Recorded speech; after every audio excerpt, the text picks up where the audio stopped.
السلام عليكم ورحمه الله. ان شاء الله تكونوا بخير وعلى خير. مرحبا بكم معايا في فيديو جديد.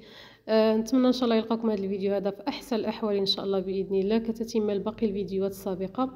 غادي نهضر لكم على واحد المساله اللي هي الرسائل اللي كيجيونا في هذه الحياه هذه. هما تيكونوا عباره عن رسائل بسيطه من عند الله سبحانه وتعالى، كيفيقنا بهم، كيفيقنا بالعيوب ديالنا، كيقول لنا رجعوا للطريق، كيقول لنا تقادوا، كيقول لنا غيروا ما بانفسكم.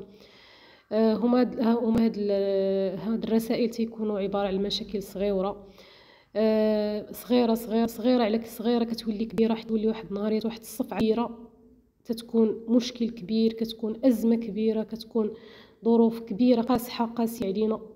كتكون عباره على رساله من عند الله سبحانه وتعالى كتقول لنا تقوى، وتتقول لنا فيقوا، وتتقول لنا راجعوا ما بين انفسكم، تتقول لنا بان الطريق اللي غاديين فيها راه ماشي هي هذيك، تتقول لنا غيروا ما بانفسكم، بقول الله سبحانه وتعالى لا يغير الله ما بقوم حتى يغيروا ما بانفسهم عفوا.